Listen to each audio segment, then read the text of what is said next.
بسم اللہ الرحمن الرحیم۔ آج D G I S P نے پریس بریفنگ کی اور یہ ایک بڑی اس میں کریٹیکل بات کی گئی۔ مداخلت کے حوالے سے انہوں نے بیان دیا کہ مداخلت ہوئی لیکن سازش نہیں ہوئی۔ تو آج انہوں نے بڑی خوبصورتی سے یہ ثابت کرنے کی کوشش کی کہ کوہ حلال ہے، سازش کے نتیجے میں ہی مداخلت کی جاتی ہے۔ یہ گھوڑے کو جو ہے وہ پیچھے باندھنے والی بات ہوگی بگی کے، یہ ایسا نہیں ہے۔ اور اگر جب یہ مداخلت ہوئی جس میں کوئی شک نہیں کہ یہ سازش کے نتیجے میں ہوئی، تو کیا ہماری ایجنسیز نے جو آرم فورسز کی انہوں نے اس کو روکنے کے لیے کوئی کوشش کی؟ نہیں کی۔ کیوں نہیں کی؟ کیونکہ اب ہماری نظریاتی سرحدوں کی حفاظت کے ذمہ دار نہیں ہیں۔ تو ان اے وے انہوں نے کنٹریبیوٹ کیا، ان اے وے ان ایکٹیویٹی کے ذریعے سے انہوں نے اس سازش کو جو پایہ تکمیل تک پہنچنے میں کنٹریبیوٹ کیا اور اپنے فرائض سے پہلو طے کی۔ تو وہ ذمہ دار ہیں، رسپانسبل ہیں۔ اب لوگوں کی آنکھوں میں دھول جھونک کر یہ لفظوں کا ہیر پھیر کرنے کے ہماری قوم جو جاہل جو قوم کو سمجھتے ہیں وہ ان کی آنکھوں میں دھول جھونک کے وہ سمجھتے ہیں کہ وہ اس عمل سے بچ جائیں گے۔ ایسا نہیں ہے، ہم اندھے نہیں ہیں، نہ ہی ہم اتنے بے وقوف ہیں اور نہ ہی وہ اتنے سمجھدار ہیں۔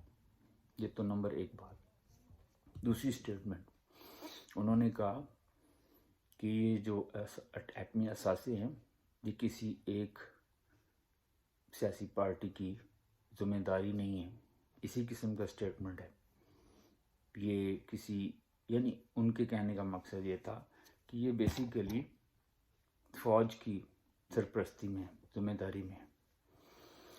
اب سوال یہ پیدا ہوتا ہے کہ اگر ہماری فوج نے بیرونی مداخلت جب ان کو علم میں آئی تو اس میں اگر انہوں نے پہلو تہی کی اپنے فرائض سے، تو اس کا مطلب ہے کل کو اگر ہمارے ایٹمی اثاثوں کے حوالے سے کوئی بیرونی مداخلت ہوگی تو ہر ممکن امکان ہے کہ وہ اپنے فرائض سے پہلو تہی کر سکتے ہیں۔ ہمیں یہ بہت حساس معاملہ ہے، یہ کوئی دکان چلانے کا مسئلہ نہیں ہے، ویری سینسٹیو۔ اس پہ پوری کی پوری فورسز جو ہے ان کو اکاؤنٹیبل کیا جا سکتا ہے۔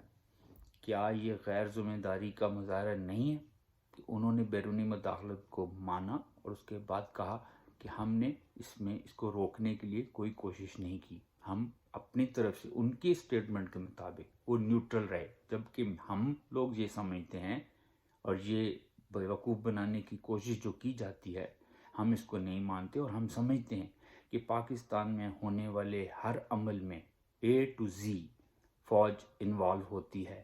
یہ تمام سیاستدانوں کو اکٹھا کیا جانا، یہ تمام سازش کو پایہ تکمیل تک پہنچانا، سپریم کورٹ کا اپنے ایب نارمل رویے کا اظہار کرنا، ایب نارمل ججمنٹ جو اللیگل انکانسٹیٹیوشنل ججمنٹ کا دیا جانا، جس کی جو ریزننگ ہے ویری ان ریزنیبل۔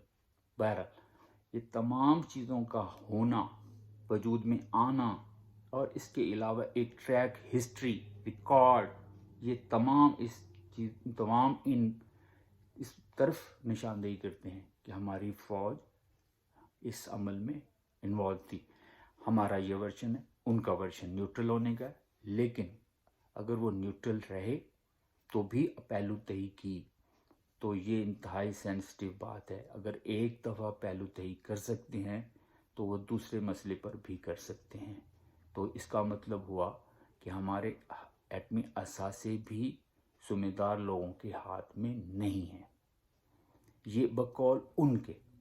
جبکہ ہمارا ورژن یہ ہے، میرا ورژن یہ ہے، ہم لوگوں کا ورژن یہ ہے جو اس چیز کو دوسرے اینگل سے دیکھتے ہیں اور وہ ان کو حقائق پر جانچتے ہیں، تو ان کو پتہ ہے کہ یہ فوج اس کے اندر انوالو تھی، ورنہ ان کی انوالومنٹ کے بغیر یہ ممکن ہی نہ تھا کہ عمران کی گورنمنٹ کی آسٹنگ ہو سکتی، کو ریموو کیا جا سکتا۔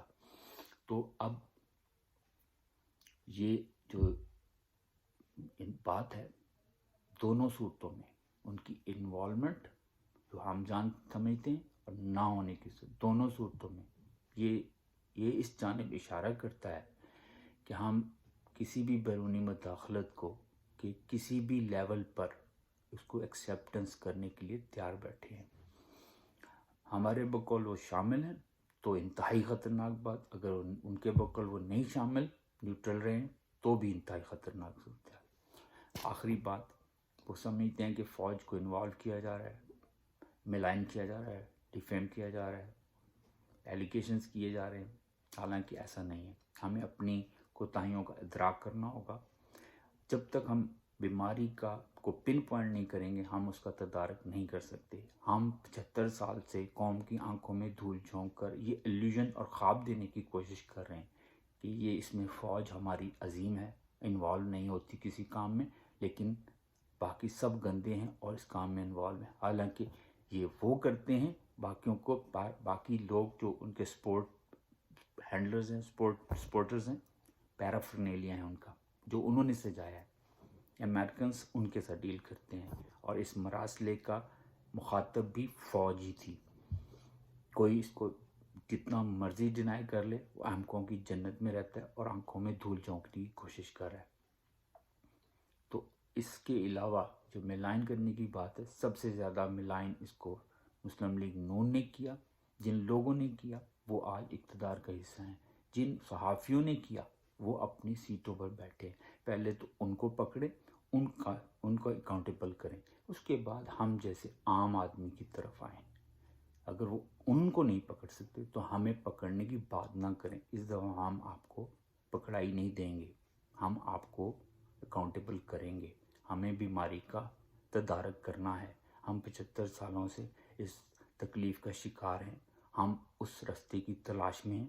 آج ہم نے اس رستے کو پانا ہے. تو یہ ہمیں اپنی بیماری کا تدارک کرنے کے لیے ضروری ہے کہ ہم اپنی بیماری کی صحیح تشخیص کریں.